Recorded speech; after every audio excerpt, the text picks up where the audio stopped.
compartir pantalla y vamos a analizar el último derecho en el ámbito de los derechos sociales, que es el derecho de sindicación.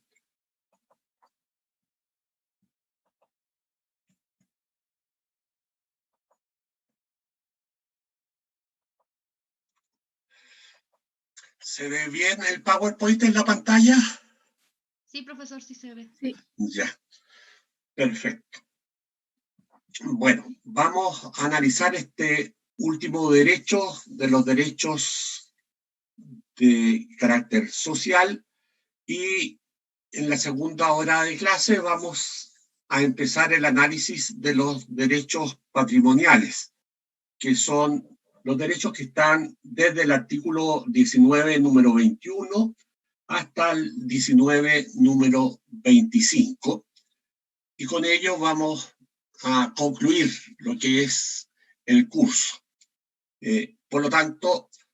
partamos con el derecho de sindicación.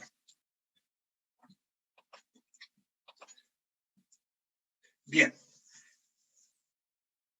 ¿Qué nos dice el artículo 19, número 19 de la Constitución, donde se encuentra este derecho de sindicarse? Nos dice que el derecho de sindicarse, más bien dicho, que la Constitución asegura el derecho de sindicarse en los casos y forma que señale la ley, y la afiliación sindical será siempre voluntaria. El segundo inciso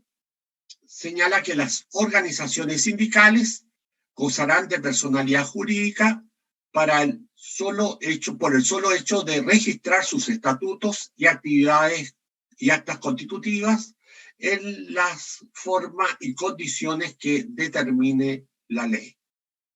El inciso tercero agrega que la ley contemplará los mecanismos que aseguren la autonomía de estas organizaciones. Y agrega que las organizaciones sindicales no podrán intervenir en actividades político-partidistas. Señalado estos tres incisos del artículo 19, número 19 de la Constitución, tenemos también que revisar otras fuentes, ¿no es cierto?, de este derecho de sindicarse, y así tenemos que tener presente el artículo 22 del Pacto Internacional de Derechos Civil y Políticos de Naciones Unidas. Y aquí nos vamos a encontrar con que el primer párrafo, ¿cierto?, de este artículo 22 del Pacto Internacional de Derechos Civil y Político de Naciones Unidas señala que toda persona tiene derecho a asociarse libremente, ¿cierto?, incluso el derecho a fundar sindicatos y afiliarse a ellos para la protección de sus intereses. El ejercicio de tal derecho solo podrá estar sujeto a las restricciones previstas por la ley que sean necesarias en una sociedad democrática en interés de la seguridad nacional, la seguridad pública o el orden público, o para proteger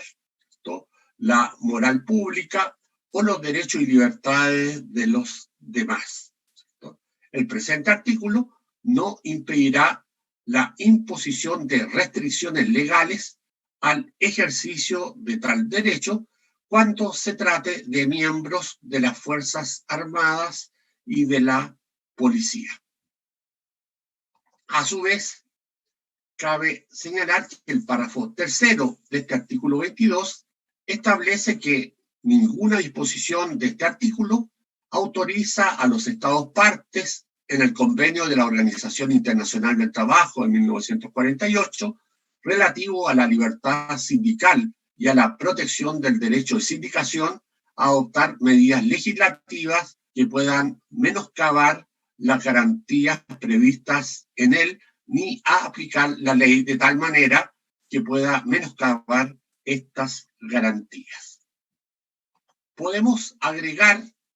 dentro del ámbito de las fuentes, también de este derecho de sindicación, el Pacto Internacional de Derechos Económicos, Sociales y Culturales de Naciones Unidas, ¿no?, en su artículo 8. Este artículo 8, en su párrafo primero, determina que los Estados partes en el presente pacto se comprometen a garantizar, literal A, el derecho de toda persona a fundar sindicatos y a afiliarse al de su elección con sujeción únicamente a los estatutos de la organización correspondiente para promover y proteger sus intereses económicos y sociales. No podrá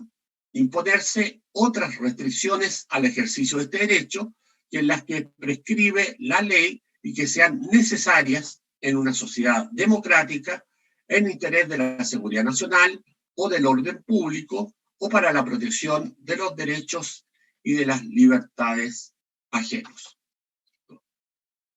A su vez, el literal B agrega que el derecho de los sindicatos a formar federaciones o confederaciones nacionales y el de estas para afiliarse a organizaciones sindicales internacionales, ¿cierto?, está asegurado. Y el literal C agrega que el derecho de los sindicatos a funcionar sin obstáculos u otras limitaciones que la que prescriba la ley y que sean necesarias en una sociedad democrática en interés de la seguridad nacional o del orden público o para la protección de los derechos y libertades ajenos. En tal sentido, como ustedes pueden ver, las limitaciones son las mismas tanto en el Pacto Internacional de Derechos Civiles y Políticos como en el Pacto Internacional de Derechos Económicos, Sociales y Culturales para el derecho de sindicación. Agreguemos al mismo tiempo que el literal de este artículo 8 del Pacto Internacional de Derechos Económicos, Sociales y Culturales de Naciones Unidas agrega que el derecho de huelga ejercido de conformidad con las leyes del país también se encuentra asegurado. El presente artículo no impedirá someter a restricciones legales el ejercicio de tales derechos para los miembros de las Fuerzas Armadas, de la Policía o de la Administración del Estado. Nada de lo dispuesto en este artículo autorizará a los Estados partes, ¿cierto?, en el convenio de la Organización Internacional del Trabajo de 1948, ni a la de la libertad sindical y la protección del derecho de sindicación, a adoptar medidas legislativas que puedan menoscabar las garantías previstas en dicho convenio o aplicar la ley en forma que menoscabe dichas garantías. Tenemos así, por lo tanto, este artículo 8 que finalmente, ¿cierto?, va a referirse a que los tratados y convenciones de derechos humanos antes señaladas debe añadirse también, ¿cierto?, el convenio 87 de la Organización Internacional del Trabajo sobre libertad sindical y la protección del derecho de sindicación de 1948 y el convenio 98 de la OIT también sobre el derecho de sindicación y de negociación colectiva de 1949, todos ellos que han sido ratificados por Chile, y además deben considerarse las recomendaciones de la OIT que actúan como criterio interpretativo de los respectivos convenios. Partamos, por lo tanto, con determinar, ¿cierto?, cuáles son los atributos que integran este derecho de sindicación, ¿cierto? El derecho a sindicarse surge, en primer lugar, como consecuencia de la disparidad de posiciones que existen entre el empresario y los trabajadores, ya que estos últimos, a título individual, carecían de relevancia en las relaciones laborales, ya que los sindicatos nacen como una expresión concreta del derecho de asociación con el objeto precisamente de tratar de equilibrar las relaciones, ¿cierto?, en el ámbito de la vida laboral. Los sindicatos surgen así, por lo tanto, como una forma de protección de los trabajadores y de defensa de sus intereses contra las situaciones de injusticia social, la explotación de los trabajadores y las condiciones indignas de trabajo a las cuales podían estar sometidos los trabajadores. El derecho a sindicarse, por lo tanto, ha sido asumido como un derecho fundamental tanto de los trabajadores independientes como de los trabajadores dependientes para fundar y afiliarse libremente a los sindicatos que estimen conveniente, como también para no afiliarse o eventualmente también para desafiliarse de dichos sindicatos. Como el derecho también que tienen los sindicatos a formar federaciones y confederaciones, ¿cierto?, sindicales, y también el derecho de poder afiliarse estas federaciones y confederaciones a organizaciones sindicales internacionales, ¿cierto?, afiliarse a ellas,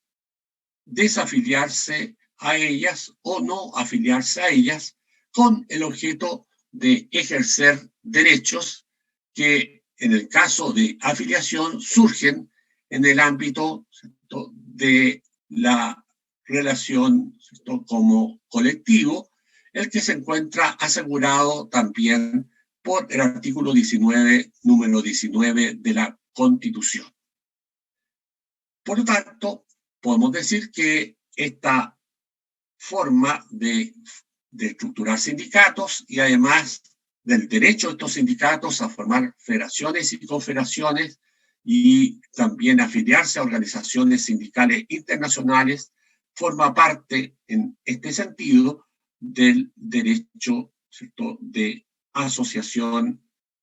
y constituye una manifestación específica del derecho de asociación general, ¿cierto?, que está también previsto en la Constitución en el ámbito específico del mundo del trabajo. Este derecho tiene también como parte de su contenido esencial un aspecto orgánico y un aspecto funcional. Partamos por el análisis del aspecto orgánico. Este constituye la facultad que tienen los trabajadores para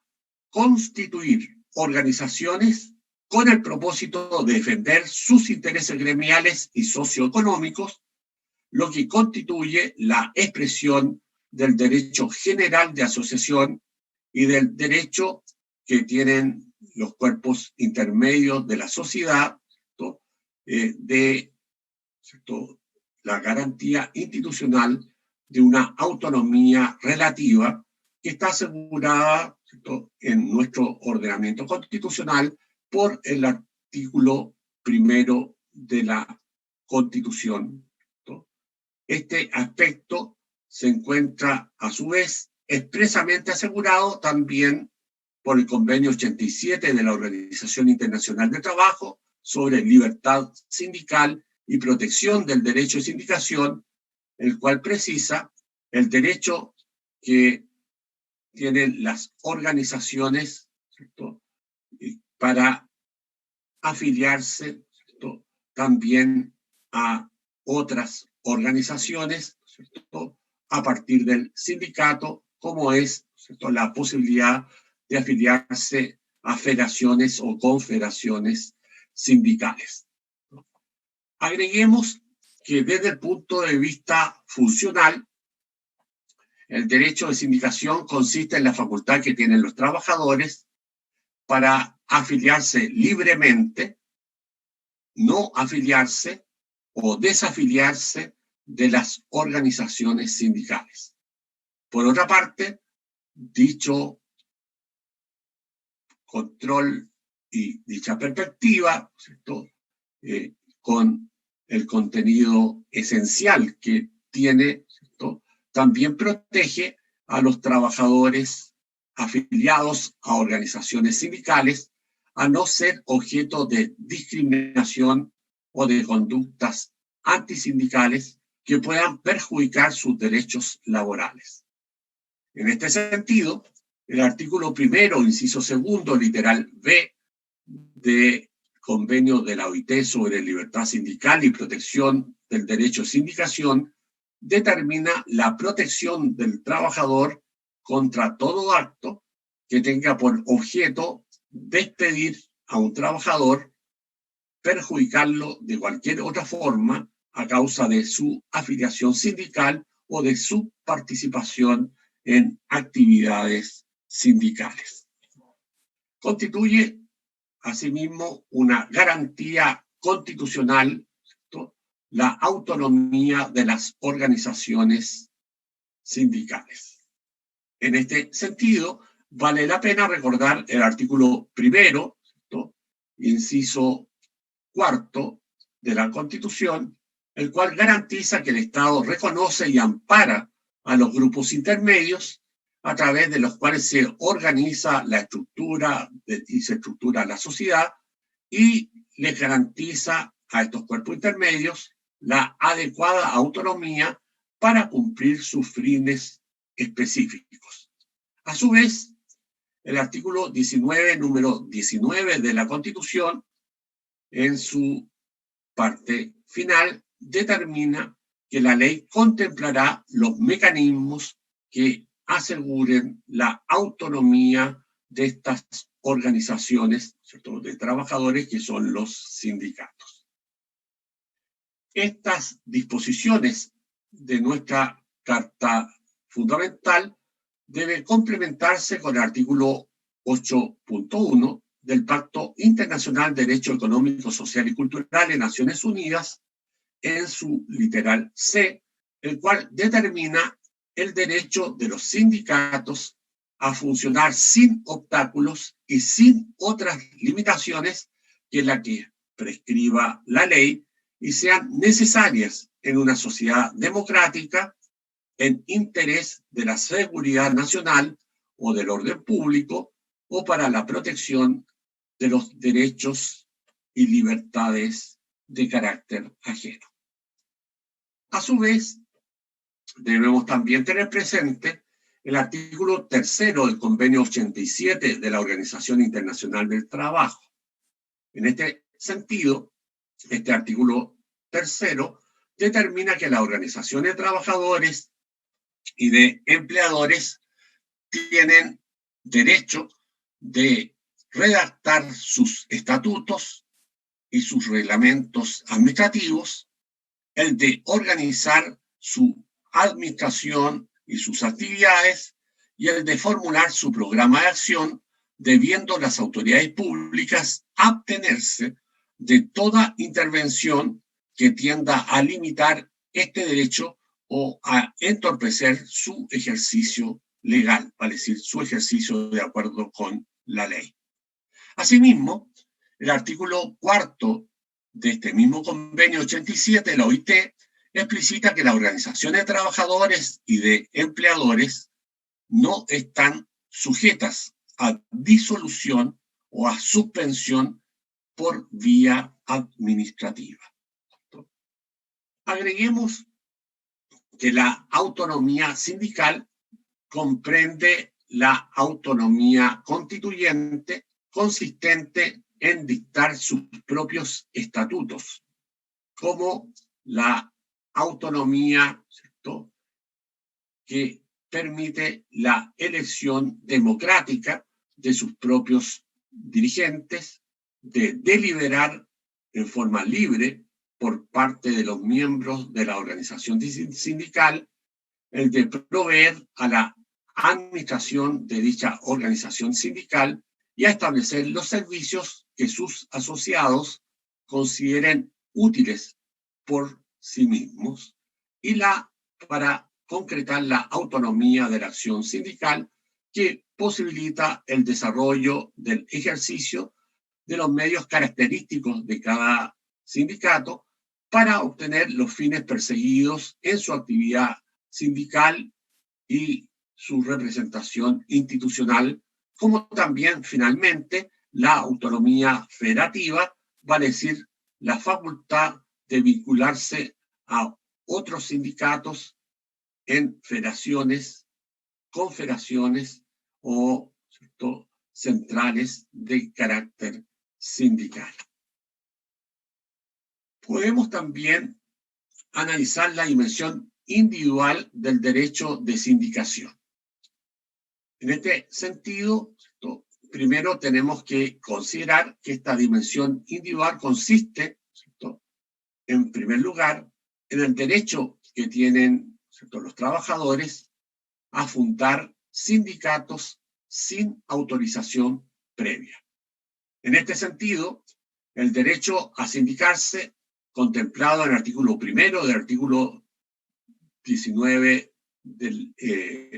19, ¿no es cierto?, número 19 de la Constitución, debe concretarse dentro del marco de regulación legal y respetando los tratados internacionales en la materia que a su vez hayan sido ratificados por Chile y vigentes. Desde esta perspectiva, es necesario tener en consideración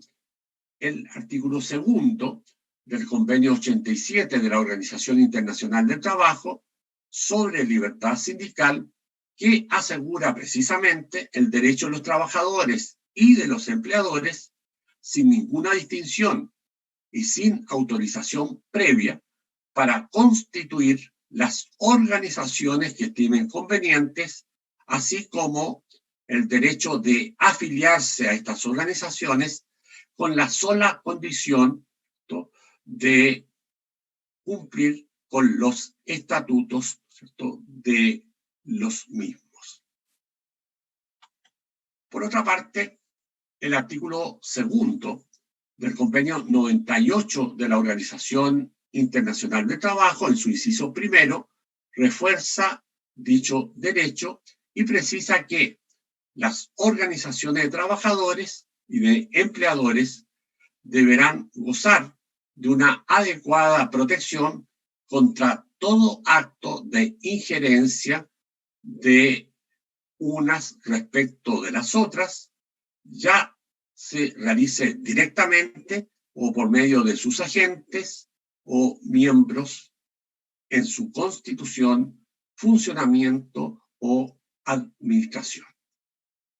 Y debemos también tener presente el Código del Trabajo existente en nuestro país, el cual en sus artículos 212 y siguientes también regula esta materia. Así, el artículo 212 del Código del Trabajo reconoce a los trabajadores del sector privado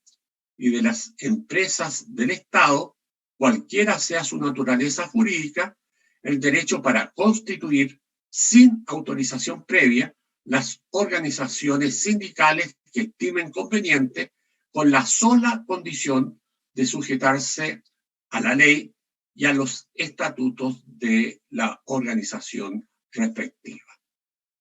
Agreguemos que el artículo 213 del Código asegura a las organizaciones sindicales el derecho a su vez de constituir federaciones, confederaciones y centrales, como también, ¿no es cierto?, el derecho de no afiliarse o el derecho de desafiliarse de ellas. Asimismo, todas las organizaciones sindicales antes señaladas tienen el derecho de constituir, a su vez, organizaciones sindicales internacionales de trabajadores, de afiliarse y desafiliarse de ellas en la forma que prescriban los respectivos estatutos y las normas, usos y prácticas del derecho internacional. Por otra parte, el artículo 214 del Código determina que los menores no necesitan autorización alguna para afiliarse a un sindicato ni para intervenir en la administración y dirección. La afiliación a un sindicato es voluntaria, personal y además indelegable. Nadie, por lo tanto, puede ser obligado, ¿cierto?, a afiliarse a una organización sindical para desempeñar, ¿cierto?, un empleo o para desarrollar una determinada actividad. Y tampoco se puede impedirle a los trabajadores su desafiliación, ¿cierto?, de la organización sindical también libremente. Señalado estos aspectos,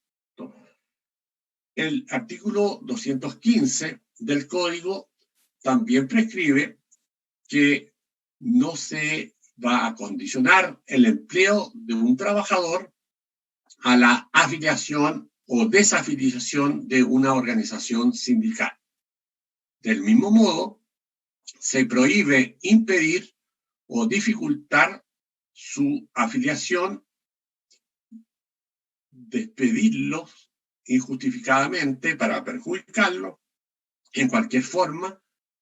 por causa de su afiliación sindical o de su participación en actividades sindicales.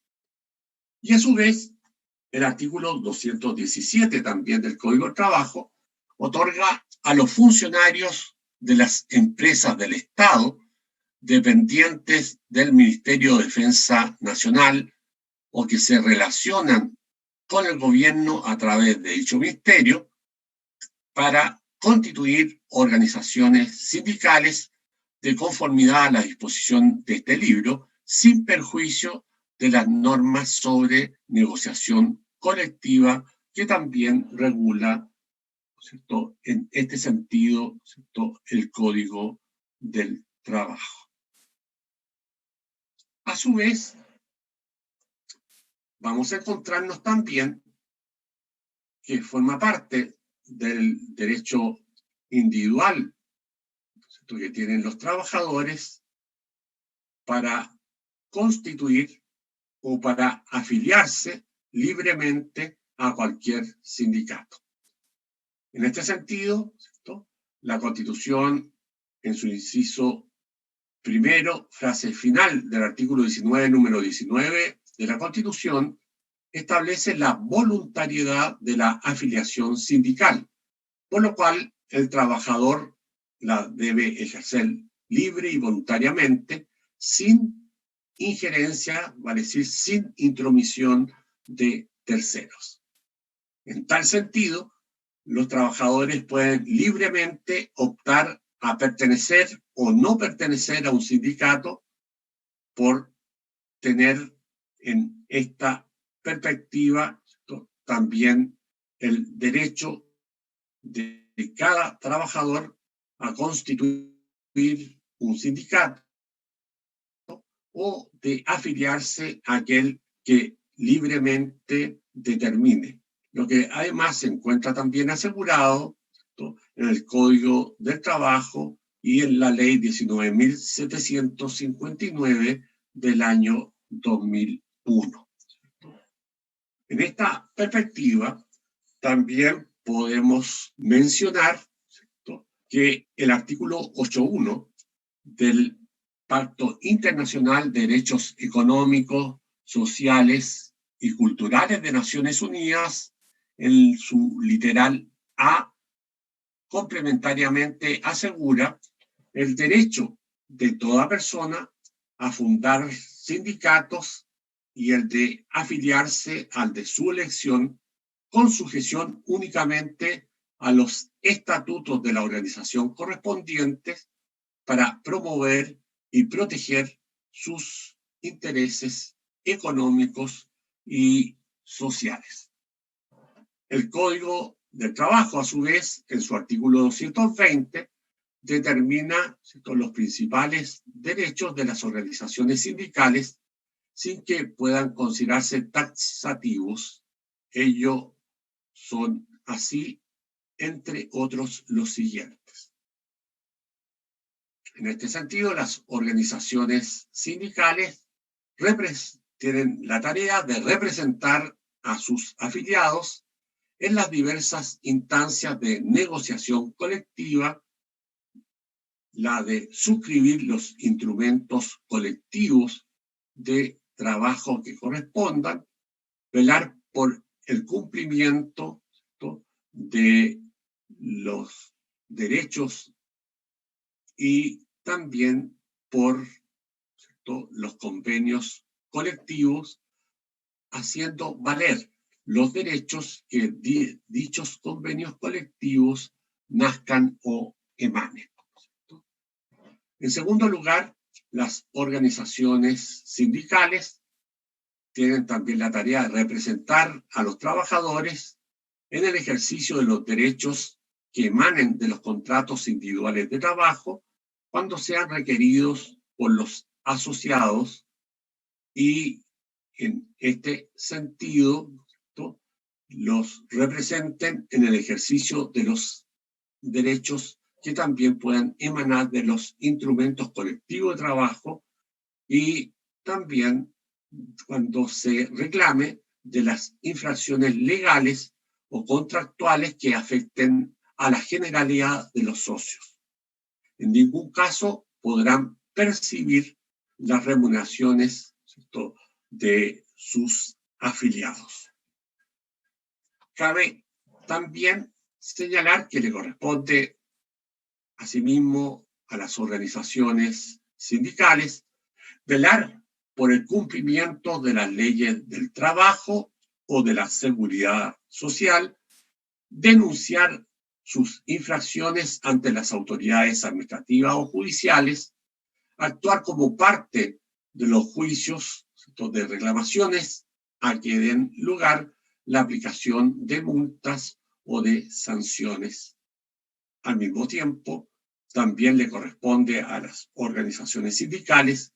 actuar como parte en los juicios o reclamaciones de carácter judicial o administrativo que tengan por objeto, ¿cierto?,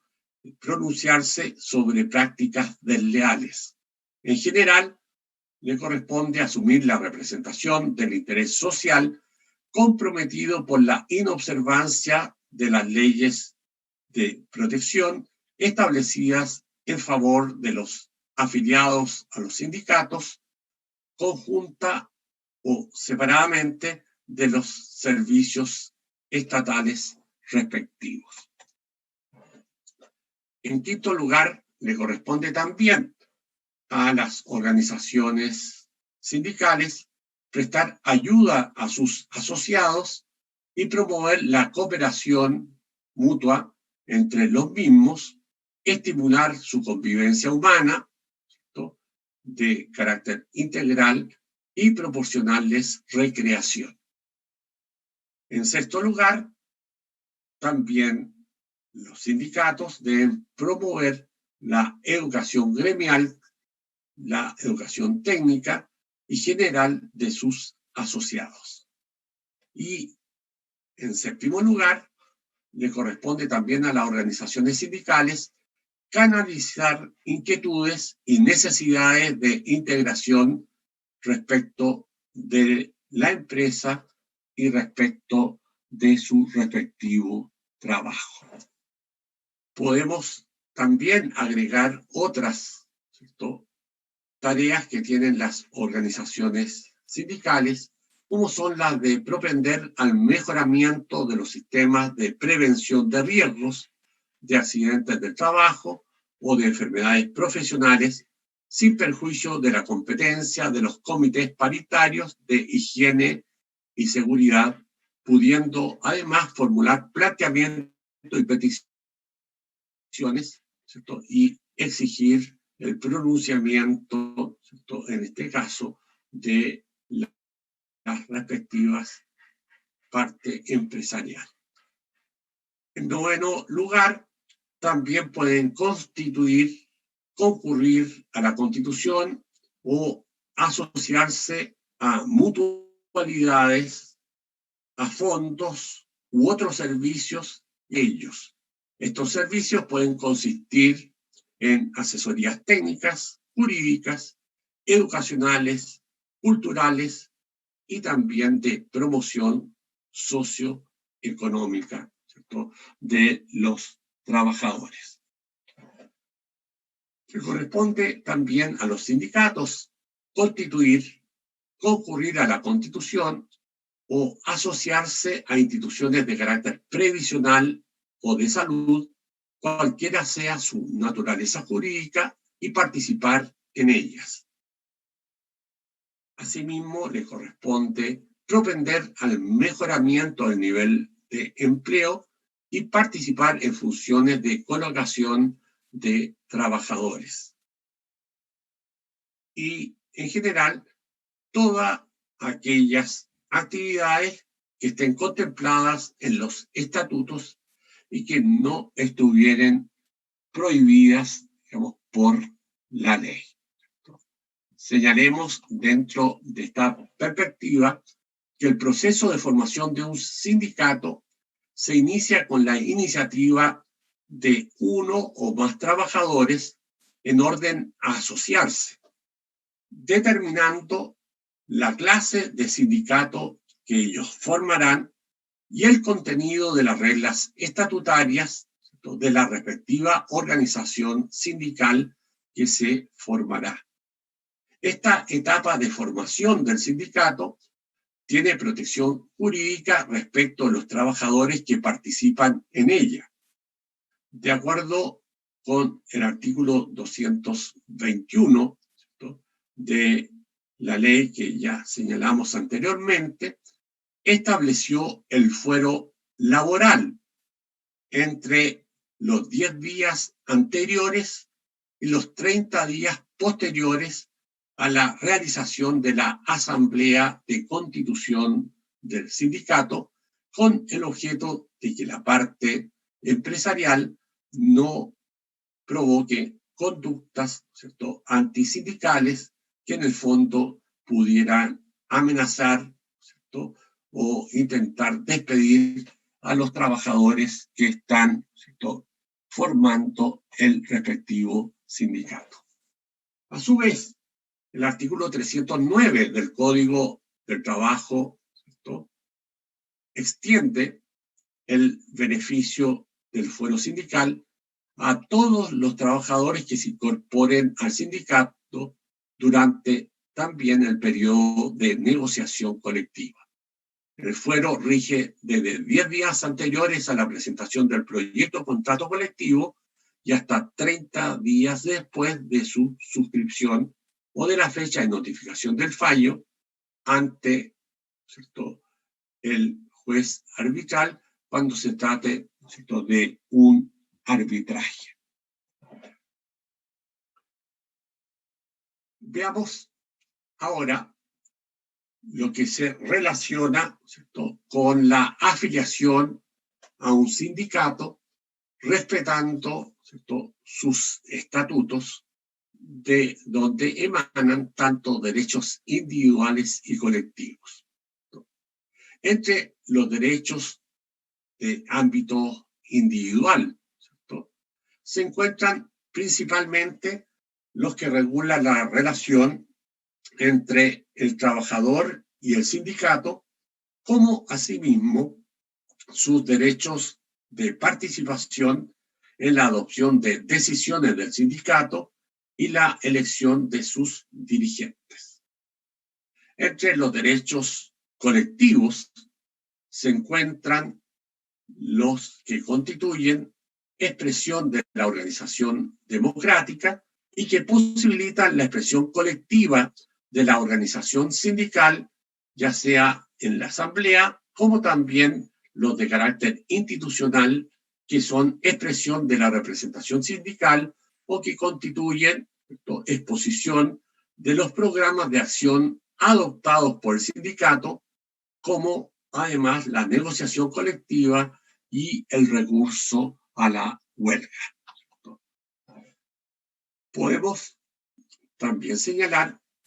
que La Constitución asegura en este artículo 19, número 19, ¿no?, en el inciso segundo, que las organizaciones sindicales van a gozar de personalidad jurídica por el solo hecho de registrar sus estatutos y actas constitutivas en la forma y condiciones que determina en tal sentido la ley, ¿no es cierto?, que regula la materia. Y se agrega que la ley contemplará los mecanismos que aseguren la autonomía de las organizaciones y también, ¿no?, vamos a encontrarnos que se determina que las organizaciones sindicales no podrán intervenir en actividades político-partidistas. Dentro de esta perspectiva, es conveniente tener presente el artículo 8.1 del Pacto Internacional de Derecho Económico, Social y Cultural de Naciones Unidas, en su literal C, el cual determina el derecho que tienen los sindicatos a funcionar sin obstáculos y sin otras limitaciones que las que prescribe la ley y que sean necesarias, como ya hemos visto, en una sociedad democrática, en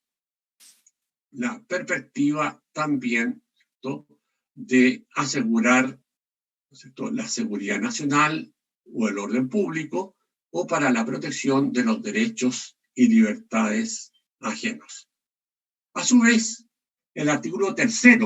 del convenio 87 de la OIT precisa que las organizaciones de trabajadores y de empleadores tienen el derecho de redactar sus estatutos, reglamentos administrativos, el de organizar su administración y sus actividades y de formular su programa de acción, debiendo las autoridades públicas abstenerse de toda intervención que tienda a limitar este derecho o a entorpecer su ejercicio legal.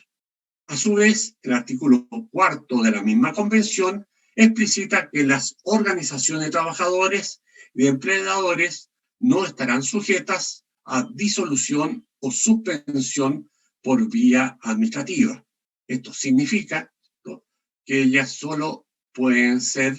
objeto, ¿cierto?, de disolución por vía jurisdiccional, para decir, ante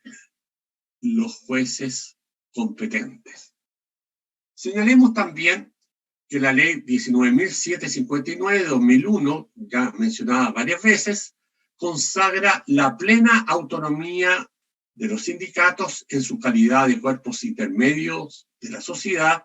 a los cuales la Constitución les asegura su autonomía, armonizando en tal sentido el artículo 1 y 19, número 19 de la Constitución, el Pacto Internacional de Derechos Económicos, Sociales y Culturales de Naciones Unidas, en su artículo 8, y el Convenio 87 de la OIT, ¿cierto?, en su artículo 4. Agreguemos también que el Comité de Libertad Sindical de la Organización Internacional del Trabajo, en su doctrina expuesta en materia de libertad sindical, ha entendido que el derecho de los sindicatos a organizar sus actividades comprende el derecho de socializar sus puntos de vista y sus opiniones también ante la opinión pública y, ¿cierto?, sesionar y reunirse, ¿cierto?, como asimismo el derecho a concretar manifestaciones públicas.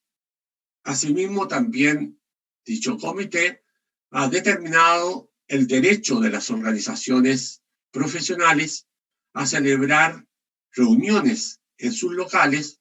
para examinar cuestiones profesionales sin autorización previa y sin injerencia de las autoridades, constituyendo un elemento fundamental de la libertad de asociación, y las autoridades deben abstenerse de intervención que pueda limitar este derecho u obstaculizar su ejercicio legal, salvo que tal ejercicio altere el orden público o ponga en peligro grave o inminente el mantenimiento de dicho orden público.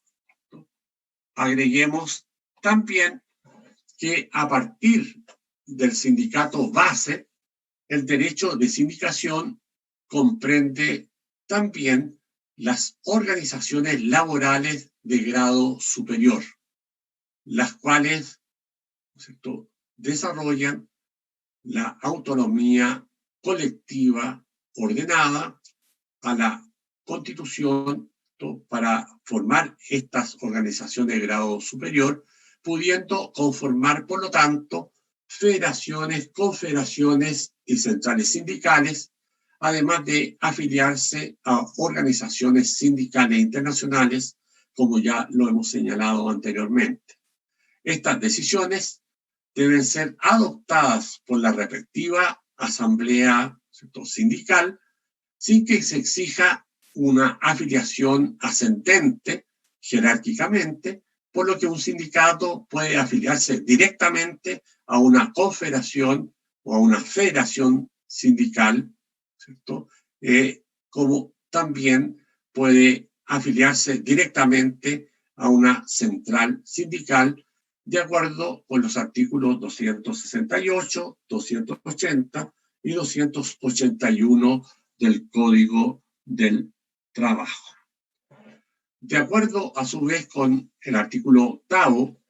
párrafo primero, literal B, del Pacto Internacional de Derechos Económicos, Sociales y Culturales de Naciones Unidas, se asegura el derecho también de los sindicatos a formar federaciones o confederaciones nacionales y el de estas a afiliarse, ¿cierto?, o formar organizaciones sindicales internacionales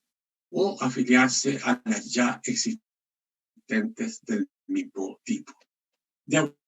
acuerdo, a su vez, al artículo 5º del Convenio 87 de la Organización Internacional del Trabajo, ¿cierto?, las organizaciones de trabajadores y de empleadores tienen derecho a constituir, ¿cierto?, como ya se ha repetido reiteradamente,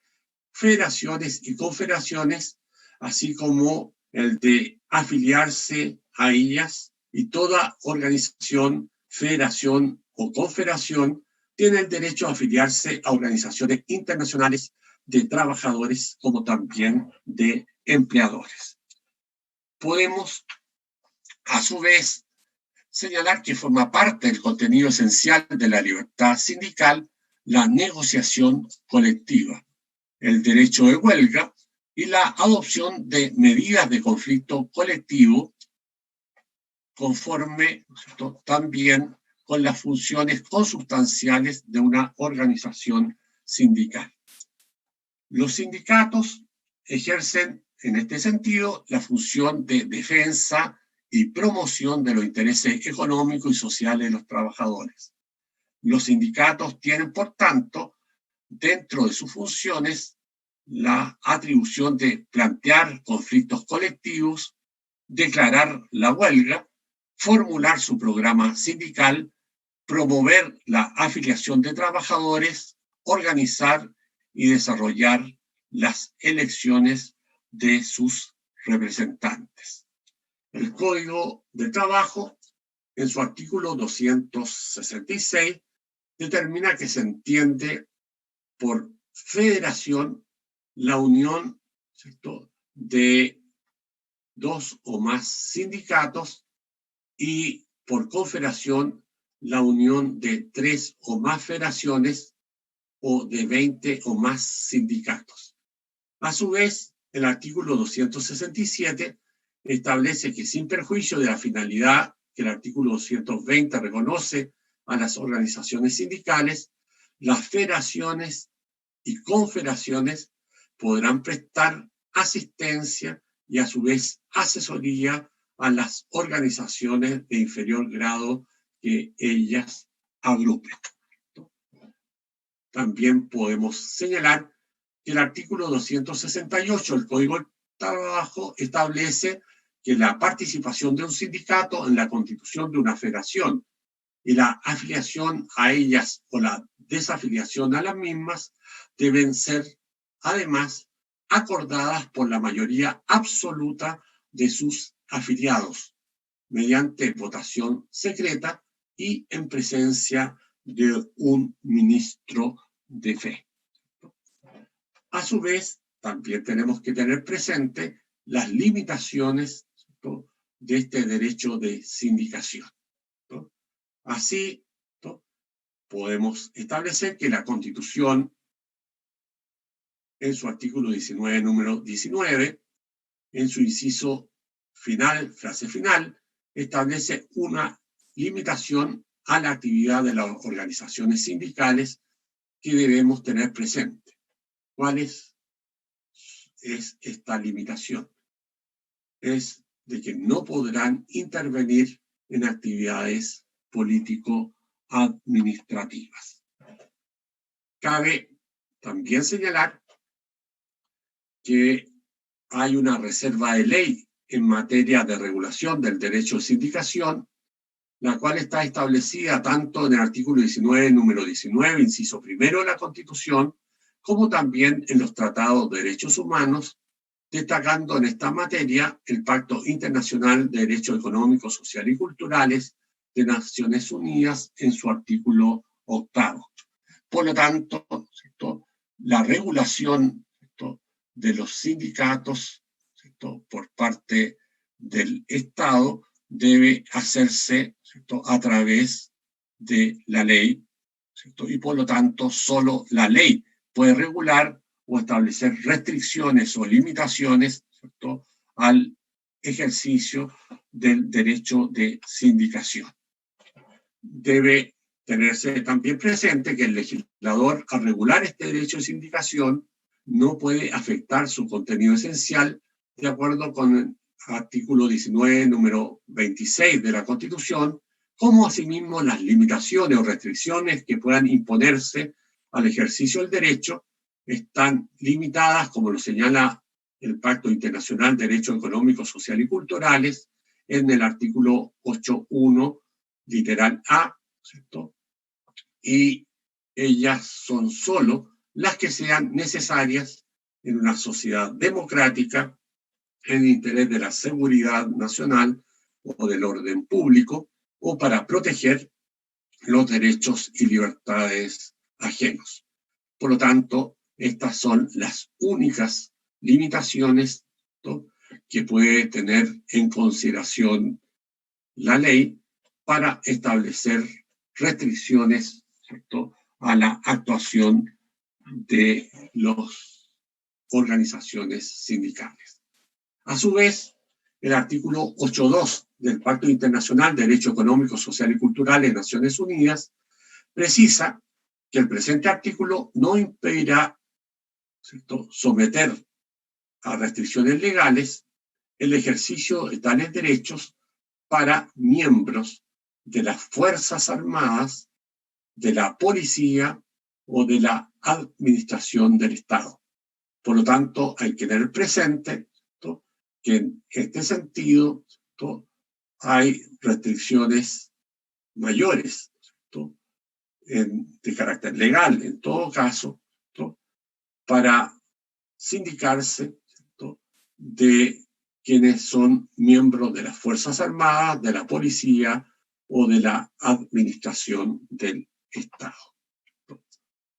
También podemos señalar dentro de esta perspectiva quiénes son los titulares de este derecho de sindicación. La titularidad de este derecho la ejercen las personas, sean estas trabajadores nacionales o extranjeros, tanto del sector privado como de las empresas estatales, según dispone el artículo 212 del Código del Trabajo, quedando, ¿no es cierto?, sujetas a la ley y a los estatutos de la respectiva organización sindical o asociación de funcionarios de la administración del Estado, todo lo que debe ajustarse a la libertad sindical, asegurada por una parte por la Constitución, en este artículo 19, número 19, y por otra parte en los convenios de la OIT, ¿cierto?, sobre ¿no es cierto?, los convenios, ¿no es cierto?, ratificados por Chile sobre la materia referente a libertad sindical. ¿Quiénes son, a su vez, los sujetos pasivos de este derecho de sindicación? En este sentido, vamos a encontrarnos que se establece que no corresponde a tercero alguno perturbar o impedir el ejercicio del derecho de sindicación, existiendo, por lo tanto, la obligación de los terceros de respetar el ejercicio voluntario de tal derecho de parte de los trabajadores concernidos y de no hacer nada que vaya en contra de este derecho, lo que constituiría, ¿cierto?, una actividad, ¿cierto?, antisindical que afectaría, ¿cierto?, en este sentido este derecho que establece tanto la Constitución como los convenios de la OIT y también, ¿cierto?, los pactos internacionales de derechos económicos, sociales y culturales de Naciones Unidas. Los sujetos pasivos principales frente al derecho de sindicación son, por lo tanto, las demás personas que se encuentran involucradas en las relaciones laborales, como son, por una parte, el empleador o sus representantes, el Estado o sus agentes, los otros sindicatos ya existentes, los demás trabajadores de la empresa, como cualquier tercero que pueda interferir en la voluntad de los trabajadores. Agreguemos en esta perspectiva que la legislación también sanciona las maniobras antisindicales. La legislación laboral sanciona estas maniobras antisindicales que realicen los empleadores, lo que además, ¿cierto?, viene exigido por los convenios de la OIT vigente y que son además obligatorios para el Estado de Chile. Por lo tanto, la legislación laboral chilena debe necesariamente sancionar las maniobras antisindicales que realicen los empleadores. Y de acuerdo con el artículo 1 del convenio 98 de la Organización Internacional del Trabajo, los trabajadores deben gozar de una adecuada protección contra todo acto de discriminación que tienda a menoscabar la libertad sindical en relación con su empleo. Y, en segundo lugar, dicha protección debe ejercerse especialmente respecto de todo acto que tenga por objeto, ¿cierto?, sujetar el empleo de un trabajador a la condición de que no se afilie a un sindicato o la de dejar de ser miembro de un sindicato, como también la de despedir a un trabajador o perjudicarlo en cualquier otra forma en el caso de su afiliación sindical o de su participación en actividades sindicales fuera de las horas de trabajo o con el consentimiento del empleador durante las horas de trabajo. A su vez, el artículo 8 del convenio 87 de la OIT precisa que la legislación nacional no menoscabará ni será aplicada de suerte que menoscabe las garantías previstas por el presente convenio. Tenemos también que el artículo 2 del convenio 98 de la OIT, ¿cierto?, en su párrafo segundo, ¿cierto?, el apartado segundo, determina que se consideran actos de injerencia en el sentido del presente artículo, principalmente las medidas que tiendan a fomentar la constitución de organizaciones de trabajadores dominadas por un empleador o por una organización de empleadores, o a sostener económicamente o en otra forma organizaciones de trabajadores con el objeto de colocar estas organizaciones bajo el control de un determinado empleador o de una organización de empleadores. Y con esto podemos, por lo tanto, dar por finalizado el análisis del derecho de sindicación contenido en el artículo 19, número 19 de la Constitución. Vamos a dejar de compartir pantalla y, como de costumbre, vamos a ver si hay algunas consultas, dudas o comentarios que ustedes quieran desarrollar, ¿cierto?, respecto de este derecho de sindicación del artículo 19, número 19 de la Constitución Política, que es, ¿cierto?, por lo tanto, lo que permite la organización, ¿cierto?, de los trabajadores para el desarrollo, ¿cierto?, de sus actividades, ¿cierto?, laborales. Se ofrece la palabra. Profesor Camila, una Sí, pregunta Camila. cortita que ¿quién eran los terceros pasivos de este derecho? Los terceros, ¿no es cierto?, que son sujetos pasivos de este derecho, están dados por una parte por los empleadores, ¿no?, por el Estado, ¿no?, por otras organizaciones sindicales, ¿no?, y por los otros trabajadores, digamos, que no están, ¿no es cierto?, afiliados o que no están en el proceso de formación del respectivo sindicato. Son todos ellos. Gracias, profesor. ¿Alguna otra duda, pregunta, comentario, jóvenes?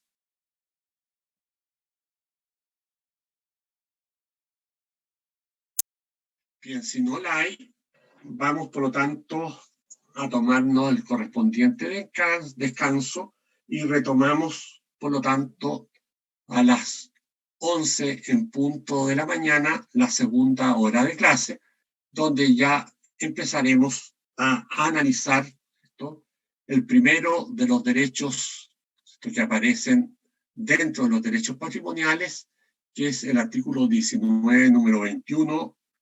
de la Constitución. Por lo tanto, nos tomamos el descanso y